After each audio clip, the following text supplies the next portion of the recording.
జై కాంగ్రెస్, జై కాంగ్రెస్, జై జై కాంగ్రెస్. మిత్రులారా, శ్రీమతి సోనియా గాంధీ, శ్రీ మల్లికార్జున్ ఖర్గే గారు, శ్రీ రాహుల్ గాంధీ గారు మహబూబ్ నగర్ పార్లమెంటు నియోజకవర్గ కాంగ్రెస్ పార్టీ అభ్యర్థిగా మిత్రుడు సోదరుడు వంశీ చంద్రెడ్డి గారిని ఎన్నికల బరిలో దించుతే ఈరోజు మీ అభిమాన నాయకుడు మీ స్థానిక ఎమ్మెల్యే మధుసూదన్ రెడ్డి గారు ఏర్పాటు చేసిన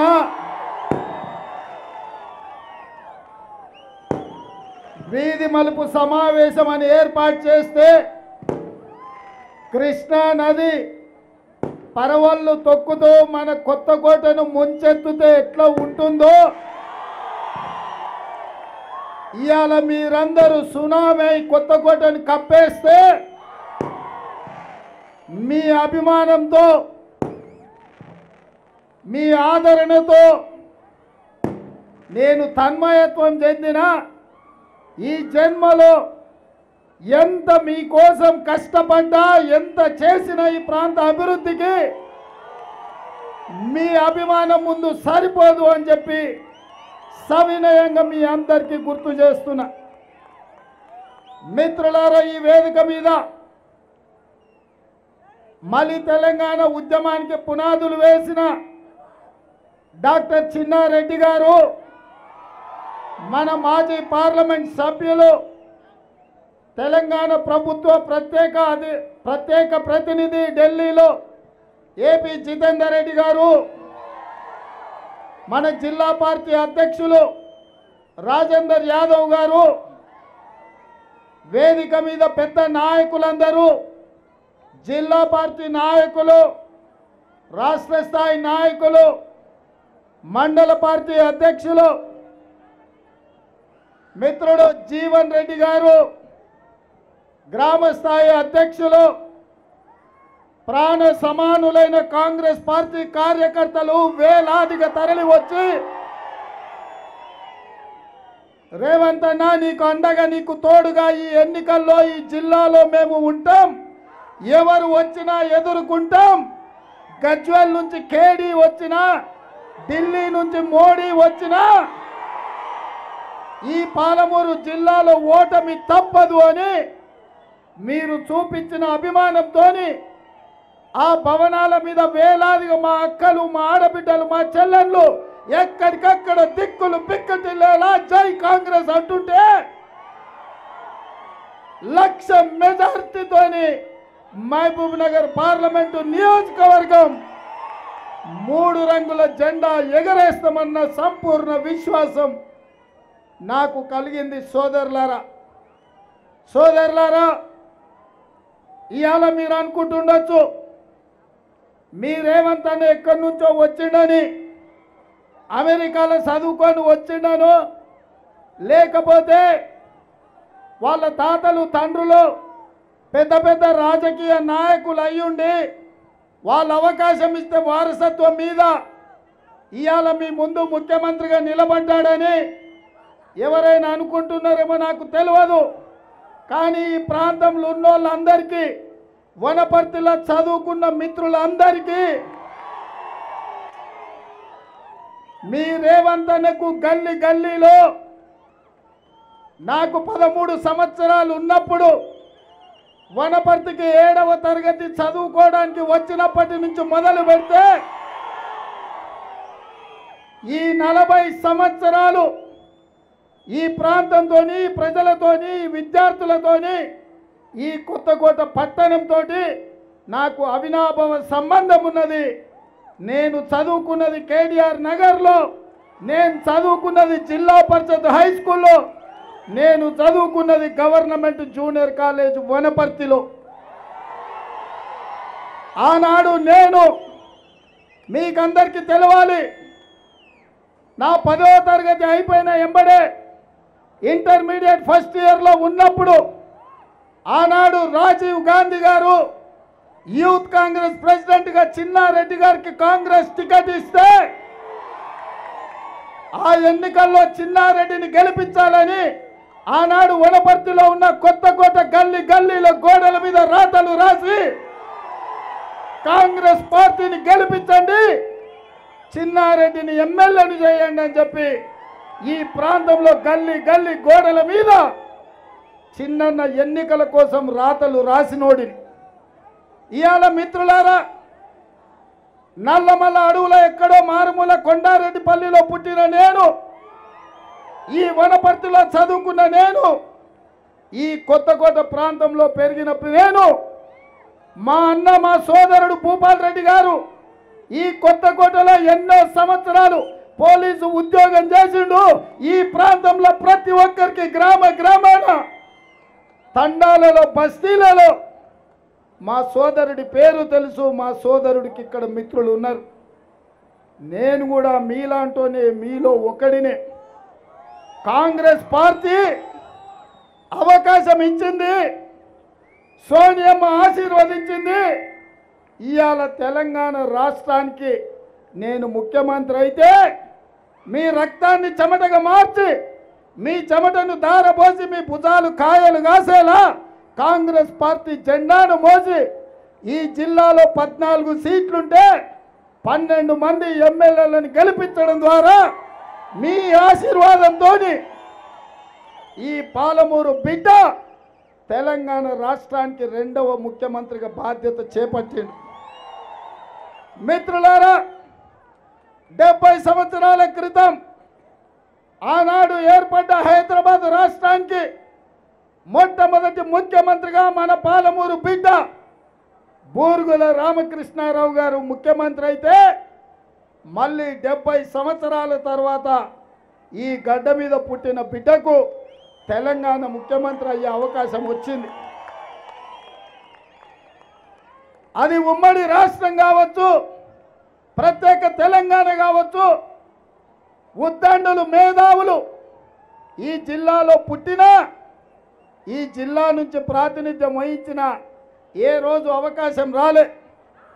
ఆనాడు 2001లో చిన్నారెడ్డి గారు మొదలుపెట్టిన తెలంగాణ ఉద్యమం 2004లో తెలంగాణ రాష్ట్రాన్ని సాధించింది. వారికి ఈ రాష్ట్రానికి ముఖ్యమంత్రి అయ్యే గౌరవం రాలే. ఉత్తమ పార్లమెంటేరియన్, మేధావి, నీతికి నిజాయితీకి మారు పేరు జైపాల్ రెడ్డి గారు ఈ ప్రాంతం నుంచి ప్రాతినిధ్యం వహించిన వారికి అవకాశం రాలే. మల్లు అనంతరాములు గారు, మల్లికార్జున్ గౌడ్ గారు, మహేంద్రనాథ్ గారు ఈ జిల్లా నుంచి ప్రాతినిధ్యం వహించిన ఎవరికి అవకాశం రాలే. మరి ఇవాళ మిత్రులారా, నేను అడుగుతున్న మా యువకుల్ని, నేను అడుగుతున్న మా సోదరులని, నేను అడుగుతున్న మా అక్కలను, మా పెద్దమ్మలను, మీ బిడ్డ ఒక్కసారి తెలంగాణ రాష్ట్రానికి ఇవాళ ముఖ్యమంత్రి అయి 150 రోజులు కాలేదు. ఇవాళ కాకుల్లాగా గద్దల్లాగా నువ్వు దిగిపో, నీ కడుపులో ఒడుస్తావు, నీ ఈపులో ఒడుస్తామని కత్తులు తీసుకొని బయలుదేరిన కొంతమంది ఢిల్లీ నుంచి భుజాల మీద గొడ్డలు వేసుకొని బయలుదేరిన.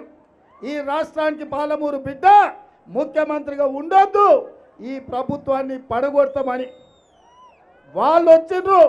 వాళ్ళు దుర్మార్గులు అయి ఉండొచ్చు, వాళ్ళకు పాలమూరు జిల్లా మీద కక్ష ఉండొచ్చు, వాళ్ళకు కోపం ఉండొచ్చు.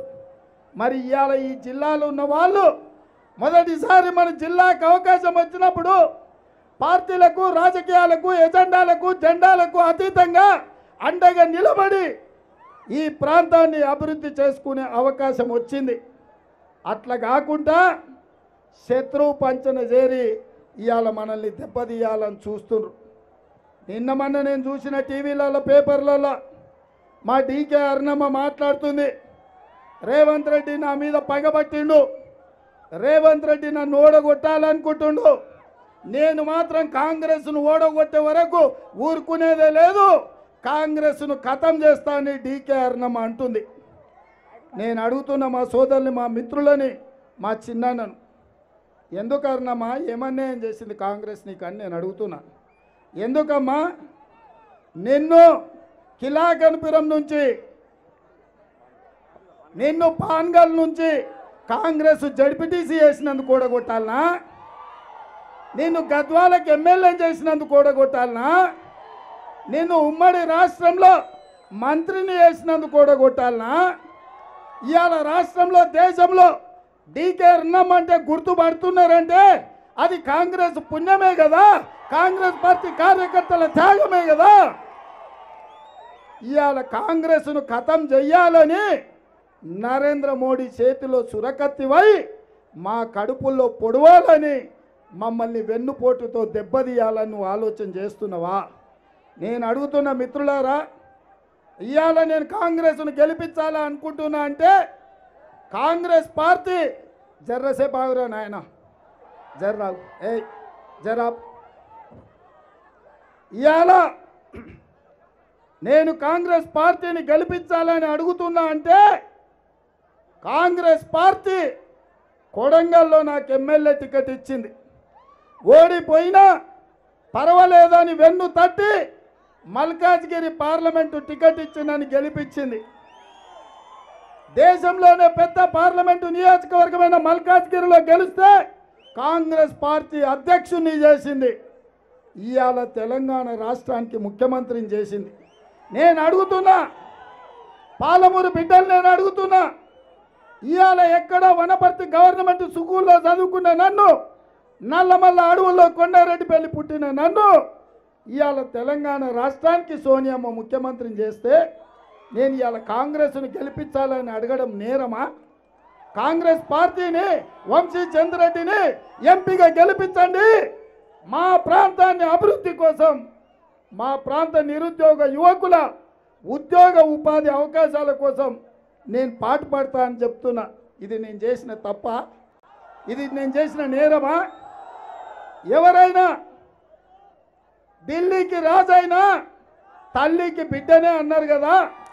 మరి ఇవాళ ఈ ప్రాంతం నుంచి వచ్చిన నేను ఇవాళ ఈ ప్రాంతాన్ని అభివృద్ధి చేయాలని అనుకుంటున్న మిత్రులారా, ఇవాళ అందుకే చిన్నారెడ్డి గారు పెద్దల్ని తెలంగాణ రాష్ట్ర ప్లానింగ్ కమిషన్ వైస్ చైర్మన్గా నియమించి ప్రత్యేకంగా పాలమూరు అభివృద్ధి కోసం వారినే అన్ని శాఖలను సమీక్షించి గద్వాల కానీ, అలంపూర్ కానీ, కొల్లాపూర్ కానీ, అచ్చంపేట కానీ, కల్వకుర్తి కానీ, దేవరకద్ర కానీ, జడ్చర్ల కానీ, మహబూబ్నగర్ కానీ, మక్తల్ కానీ, నారాయణపేట కానీ, కొడంగల్ కానీ, షాద్నగర్ కానీ, నాగర్ కర్నూలు కానీ 14 అసెంబ్లీలను నాగర్ కర్నూలు పార్లమెంటు, మహబూబ్నగర్ పార్లమెంటు అభివృద్ధి చేయడానికి ప్రణాళికలు సిద్ధం చేయమని పెద్దలు చిన్నారెడ్డి గారికి చెప్పిన.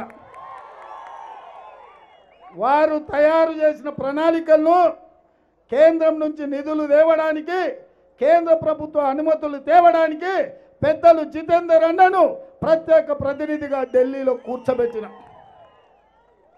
ఈ రెండింటిని సమన్వయం చేయడానికి తమ్ముడు వంశీని ఎంపీగా గెలిపించమని అడుగుతున్నా. పెద్దలు మాట చెప్పిండ్రు, మట్టికి పోయినా ఇంటోడే పోవాలని. ఇవాళ ఈ జిల్లాలో మాదిగలు ఎక్కువ. మాదిగ సోదరులు 30 ఏళ్ళ నుంచి ఏబిసిడి వర్గీకరణ కోసం కొట్లాడుతున్నారు. మీ తరఫున ఢిల్లీలో మాట్లాడే వాళ్ళు లేక నరేంద్ర మోడీ చేతిలో మోసపోయి ఈ సమస్యను పరిష్కరించడానికి అవకాశం లేక ఇవాళ మేమందరం ఏబిసిడి వర్గీకరణ కోసం సంపత్ కుమార్ నాయకత్వంలో, దామోదర్ రాజనరసింహ గారి నేతృత్వంలో ఇవాళ వర్గీకరణ కోసం ఢిల్లీలో సుప్రీంకోర్టులో వాదించాలి.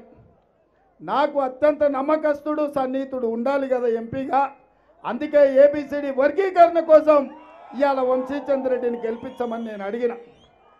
ఇవాళ నేను అడుగుతున్నా, మా ముదిరాజ్ సోదరులు ఎన్నో సంవత్సరాల నుంచి బీసీ డి గ్రూప్ల నుంచి ఏ గ్రూప్లోకి తీసుకొని రావాలని అడుగుతారు. ఈ కేసు కూడా ఢిల్లీ సుప్రీంకోర్టులో ఉన్నది.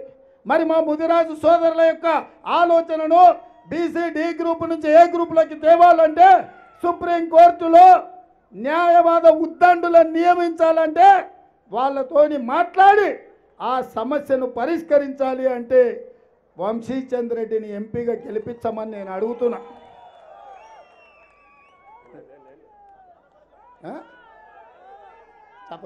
ఓకే.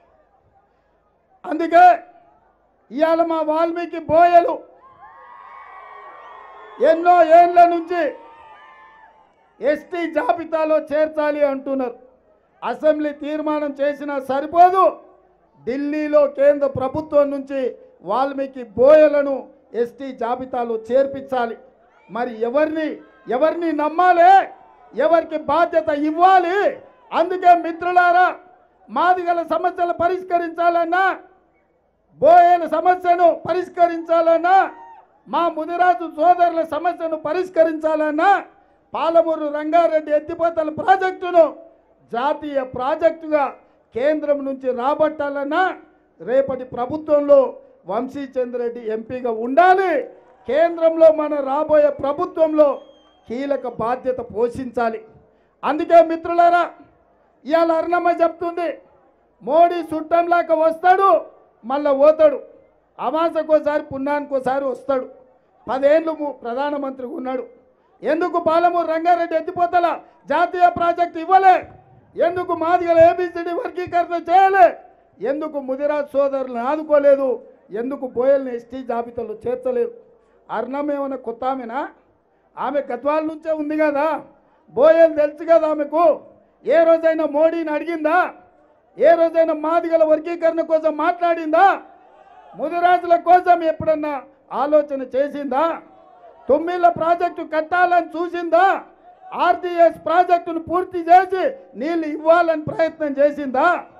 జూరాల కింద నీళ్లు రాకపోతే ఏనాడైనా మాట్లాడిందా? భీమా నెట్టంపాడు కోయిల్ సాగర్ ఆఖరికి మన రామన్పాడు ప్రాజెక్టు పాడైతే రిపేరు చేయాలన్న ఆలోచన చేసిందా? కానీ ఆమె మాత్రం బీజేపీలో జాతీయ ఉపాధ్యక్షురాలు తెచ్చుకున్నది. ఆమె పదవులకేం తక్కువ లేదు, ఆమె కర్ణాటకలో వ్యాపారులకేమి ఇబ్బంది లేదు. కానీ ఏ రోజు కూడా ఈ ప్రాంతం కోసమో, ఈ జిల్లా కోసమో, మన పరిశ్రమల కోసమో మోడీతోని హైదరాబాద్ బెంగళూరు హైవే మీద పరిశ్రమలు పెడితే ఈ జిల్లాలో వేలాది మంది నిరుద్యోగ యువకులకు ఉద్యోగ ఉపాధి అవకాశాలు వస్తుండే. ఏ ప్రయత్నం కూడా చేయలే. మరి ఇవాళ అరుణమ్మ ఏ రకంగా మనల్ని వచ్చి ఓటు అడుగుతుంది? ఇవాళ అరుణమ్మ అంటుంది రేవంత్ రెడ్డి నా మీద పగబట్టిండని. నేను అడుగుతున్నా, అమ్మ తల్లి, నీకు నాకేమైనా గెట్టు పంచాయతీ పాలి పంచాయతీ? ఏం పంచాయతీ ఉంది మీ దగ్గర? ఏముంది? నేను గుంజుకునేది ఏముంది? నేను ఇవాళ సోనియమ్మ ఆశీర్వాదంతో తెలంగాణ రాష్ట్రానికి ముఖ్యమంత్రి అయినా. ఇంతకంటే పెద్ద పదవి ఏమన్నా ఉందా? అరుణమ్మ దగ్గర ఏముందని గుంజుకుంటేనే, ఏముందని పగబడతా? నా బాధ అంత ఒక్కటే, నా దుఃఖం అంత ఒక్కటే. ఒక్కసారి పాలమూరుకు అవకాశం వచ్చింది, ఈ ప్రాంతాన్ని అభివృద్ధి చేద్దామని, ఈ సమస్యలు పరిష్కరిద్దామని, ప్రాజెక్టులు కట్టామని, వలసలు పోతున్న మన వాళ్ళను వలసలు ఆపాలని, ఎడారులుగా మారిన మన భూములకు నీళ్ళిచ్చి పచ్చని పైర్లు పండించాలని, మన చదువుకున్న నిరుద్యోగ యువకులకు ఉద్యోగ ఉపాధి అవకాశాలు ఇవ్వాలని నేను ప్రయత్నం చేస్తుంటే రేవంత్ రెడ్డిని ఎట్లన్నా దించాలి, రేవంత్ రెడ్డిని ఎట్లన్నా వడగొట్టాలి, మోడీతోని అమిత్ షాతోని మాట్లాడి ఢిల్లీలో కేసు పెట్టి ఢిల్లీ నుంచి పోలీసులను తెచ్చింది రేవంత్ రెడ్డిని అరెస్ట్ చేసి తీసుకుపోవాలని. ఇది న్యాయమా అరుణమ్మ? ఇది న్యాయమా? ఇక్కడ కాదు, అక్కడ కాదు, అమిత్ షాతోని పైరవి చేసి ఢిల్లీలో రేవంత్ రెడ్డి మీద కేసు పెట్టి ఇవాళ పోలీసులు పట్టుకపోనికే ఢిల్లీ నుంచి వచ్చారు. టీవీలు చూస్తారు కదా మీరు. ఏం చేసినాయే? నేను రిజర్వేషన్లు రద్దు చేస్తామంటే వద్దన్నా. ఎస్సీ ఎస్టీ బీసీ రిజర్వేషన్లు బీజేపీ రాగానే రద్దు చేస్తా అన్నది. నేనన్నా మా దళితులు, మా గిరిజనులు, మా బలైన వర్గాలు, మా బోయలు, మా ఒడ్డర్లు, మా చాకలి మంగలి కుమ్మరి సాకలి చేతన్నలు గీతన్నలు ఇవాళ మా యాదవ్ మిత్రులు ఇబ్బందుల్లో ఉన్నారు. రిజర్వేషన్లు పెంచాలి, వాళ్ళని ఆదుకోవాలి. మీరు రిజర్వేషన్లు రద్దు చేస్తామంటే ఊరుకునేది లేదని నేను అన్నా. రేవంత్ రెడ్డిని లోపలేసైనా సరే రిజర్వేషన్లు రద్దు చేస్తామని బీజేపీ వాళ్ళు అంటారు. ఆ బీజేపీ వాళ్ళకు అరుణమ్మ ఒత్తాస పలుకుతుంది, దొంగలకు సద్దులు మోస్తుంది. ఇది మంచిదా? ఇవాళ ఢిల్లీ నుంచి వచ్చిన దొంగలకు అరుణమ్మ సద్దులు మోసి ఇవాళ దళితుల, గిరిజనుల, బీసీల రిజర్వేషన్లు రద్దు చేపించడానికి కంకణం కట్టుకొని బయలుదేరింది. ఆమెనా మనం గెలిపించేది? మీకు తెలియదా? గద్వాలో ఏం చేస్తారో తెలియదా? దొంగసారాయి దోలేటోడు ఎవడు? కల్తీ కళ్ళు అమ్మేటోళ్ళు ఎవరు? క్రషర్ మిషన్లు ఎవరివి? రోడ్ల కాంట్రాక్ట్లు ఎవరివి? సారాయి దందాలు ఎవరివి? ఇన్ని దందాలు చేసేటోళ్ళు ఇవాళ నన్ను బెదిరించి నన్ను తప్పని మాట్లాడుతున్నారు మిత్రులారా. అందుకే మీరు ఆలోచన చేయండి, మీరు నిర్ణయం తీసుకోండి. ఇది ఆషామాషి ఎన్నిక కాదు. ఈ ఎన్నికల్లో మనల్ని దెబ్బతీయాలని చూసేది ఈ ప్రాంతాన్ని ఎడారిగా మార్చడానికి, ఈ ప్రాంత నిరుద్యోగ సమస్యతోని యువకులు ఆత్మహత్యలు చేసుకోవాలని కుట్ర జరుగుతుంది. ఈ కుట్రను తిప్పికొట్టాల్సిన అవసరం ఉన్నది మిత్రులారా. అందుకే ఇవాళ మీ దగ్గరకు వచ్చిన, మీ ముందు నిలబడ్డ, మీరు నాటిన మొక్క జడ్పీటీసీగా 2006లో మిర్చిల్లో స్వతంత్రంగా గెలిపిస్తే సరిగ్గా 17 సంవత్సరాలు తిరిగే లోపల మీరు నాటిన మొక్క వృక్షమై తెలంగాణ రాష్ట్రానికి ముఖ్యమంత్రి అయిండు. ఏ తల్లి అయినా తన బిడ్డ బాగుపడితే, తన బిడ్డ ఎదుగొచ్చి 10 మందికి సాయం చేస్తే సంతోషిస్తుంది, ఆశీర్వదిస్తుంది. మరి అర్ణమ్మ ఎందుకు పగబట్టిందో, ఎందుకు పడగొట్టాలనుకుంటుందో మీరు ఒక్కసారి ఆలోచన చేయండి మిత్రులారా. అందుకే మిత్రులారా, నిన్న మన హరీష్ రావు మాట్లాడుతుండు, మామ అల్లుళ్ళు ఇద్దరు. మామ మొన్న అన్నాడు రైతు భరోసా ఇంకా వేయలే అని. ఓ సన్నాసి, మందు వేసి మాట్లాడుతున్నావో, మందు దిగి మాట్లాడుతున్నావో? డిసెంబర్లోనే మొదలుపెట్టినాం. రేపు మే 9 తారీఖు లోపల తండాలలో, గూడాలలో, మారుమూల పల్లెల్లో ప్రతి రైతుకు రైతు భరోసా 69 లక్షల మందికి 7,500 కోట్ల రూపాయలు వేసి రైతు భరోసా సంపూర్ణంగా రైతుల ఇంటికి చేర్చే బాధ్యత నాది. ఇదే కాదు, ఇక ఆడొకడు ఉన్నాడు దూలంలాక పెరిగిండు హరీష్ రావు. దూలంలాక పెరిగిండు కానీ దూడకున్న బుద్ధి కూడా లేదు. రైతు రుణమాఫీ ఎప్పుడు చేస్తావు, ఎట్లా చేస్తావు అంటున్నాడు. నువ్వు 2014లో చెప్పి 5 ఏళ్ళు అయినా ఇవ్వాలి, తుణుకలు ఇచ్చినావు, మిత్తికే సరిపోలే. 2018లో మళ్ళీ చెప్తే 5 ఏళ్ళు అయింది, ఇప్పటికి పూర్తి కాదు, ఇంకా 9,000 బకాయి పెట్టినావు. నీలాకేమన్నా సన్నాసోని అనుకుంటున్నావా? మీ మామలాకి సోయలేను అని అనుకుంటున్నావా?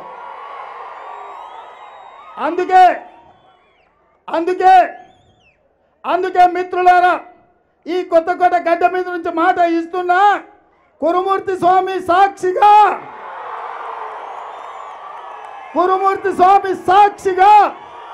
నా ప్రజలు, నా ప్రాంతం నమ్మే దేవుడు సాక్షిగా, దేవుడు అంటే నమ్మకం ఉంది, దైవం అంటే భక్తి ఉంది.